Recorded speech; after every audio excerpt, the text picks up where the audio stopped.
Paano magpalit ng password sa ating mga Facebook account? May nag-comment po kasi nito guys sa ating comment section. Ito po ang comment niya.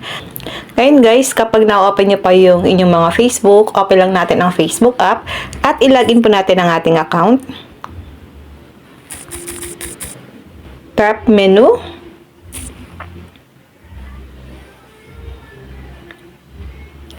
Scroll down, tap Settings and Privacy, tap Settings.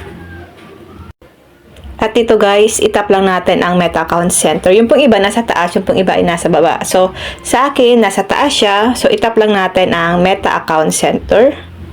Ito pong See More in Account Center. Ngayon, tap lang natin ang Password and Security. Tap Change Password.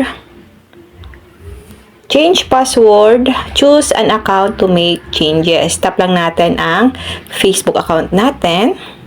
At dito guys, ilalagay mo lang dito ang inyong current password, new password, at retype new password. Okay? Then kapag okay na yan, itap nyo po ang change password para po mapalitan ang password ng inyong mga Facebook account.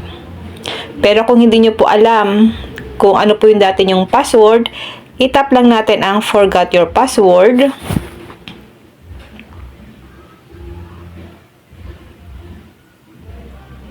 At dito, ito po yung mga nakakonect sa aking Facebook account. So, kailangan lang natin dito pumili ng isa para dun mag-send ng OTP or code si Facebook. Halimbawa guys, ito, send code via SMS. Tap lang natin ito. Then, tap nyo po ang continue. At dito, ilagay lang natin ito dito guys. Ito po nakasulat dito. Kapag big letter din po ang ilalagay nyo.